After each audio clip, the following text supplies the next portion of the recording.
Everybody, sorry for the lack of uploads. I've just felt very demotivated, and there's been so much going on with work and whatnot. And whenever I've wanted to chill out, I have just taken the entire day just to rest because it is so exhausting when it gets busy. And yeah, it's not the most fun I'm having. So I am trying to bounce back to do more reviews. But I think March is just going to be a quiet one.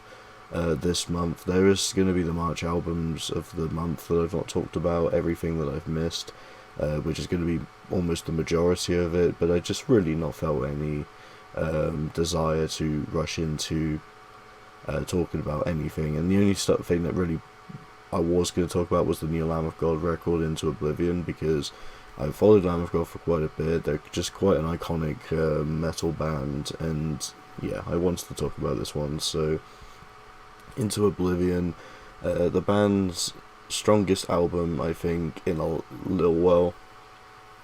Personally, it's better than Omens, and I think it's stronger than their self-titled record. It just kind of clicks in a way that I feel like they have more expressive ideas that they want to focus on. There's a lot of tighter moments. Instrumentally, it goes pretty hard, minus the mixing on the drums makes this one feel a bit weird at times. It's definitely not the best produced or mixed record from them, but performance wise it's pretty killer and is what you'd expect from Lamb of God. It's definitely got the energy, it's definitely heavy, and does a pretty good job of that. Randy on vocals as well just kicks ass. He doesn't it doesn't feel bad in the slightest. He just nails it and does a pretty damn good job of this on this record. There's one song that stood out because this one's a lot more tamer on vocals. It definitely has aggression, but it's one of the only songs that even have any sort of clean vocal to it. Vacio, I think it's Vacio, which definitely is a standout track and definitely an odd pick for the record, but I think it does a pretty good job on kind of splitting it up to kind of give you a little bit of a breather before you go back into the hecticness of St. Catherine's Wheel and Blunt Force Blues. The album definitely does have a pretty good start though. Into Oblivion, Parasocial Christ, Sepsis, The Killing Floor are there's a pretty damn good selection of songs there, and I even think some of the other songs, like as I mentioned, St. Catherine's Wheel and Blunt Force Blues, have some pretty good charms to it. But I feel once you kind of get to the last couple of tracks, it's already kind of lost a bit of its charm, because my issue I have with this record is that they're not really pushing out anything too memorable here. It just kind of feels like we're getting the standard Lamb of God experience with some great ideas for sure, but it's not really piecing the songs to have this overall memorable feel to it. Every time I go onto this record, I have to listen to the album again just to know what was played, because there's not really any points that stood out as being this memorable compared to previous works, especially even some of the best songs on the last couple of albums I think were a bit more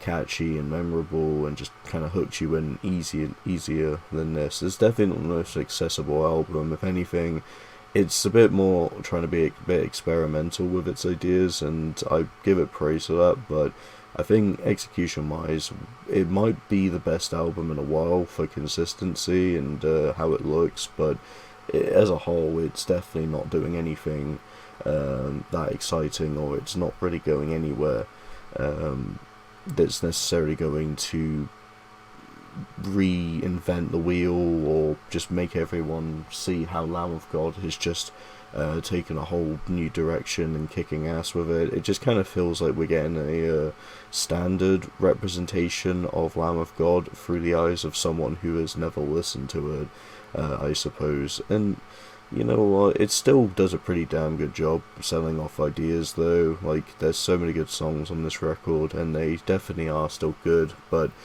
I just wish there was a bit more to it, because I just find a lot of the songs to mesh together, even if they are still pretty good performance-wise. It's better to enjoy this album in small doses rather than just kind of one song after the other. I just feel like if you're playing a playlist and you just have any song at random, it's a good time. If you just have the whole thing back to back, it does kind of feel mentally exhausting because there's not really much variety that makes this one feel fresh or pop out as good as it could. But at the same time, it's still pretty good for what it is. It's definitely the best album since Sacrament, I'd say, and that was the 2006 record. So I mean, do love what you can. I think this is one of the stronger releases in a while, but it definitely isn't going to be one of the most impressive releases either. I can definitely see Into Oblivion in years to come just kind of being a bit of this more forgettable record.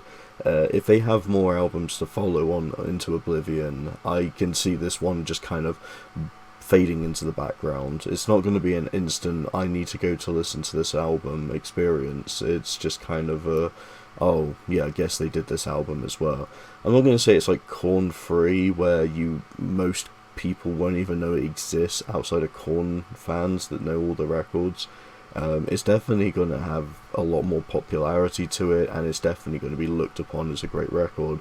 But I just personally feel like they have had so many better records than this, like Ashes of the Wakes, as I mentioned, Sacrament, and As the Palaces Burn. They have a lot of great stuff, and this whole reinvent the kind of wheel they wanted to go for, as well as rebrand the logo, try and give themselves this whole like new era. I'd say it doesn't really do too much. It definitely feels like the same band, but it's not really pushing any of the limits. It's not experimenting as much as they thought it would, and that's kind of pretty much all I have to say for the record. I think it's still a good time, but to really say it's one of Lamb of God's best records, definitely not, but it's still a pretty good record, and I'll give it 3.5 out of 5. So yeah, I hope you'll enjoy. Thanks so much for watching, and see you next video.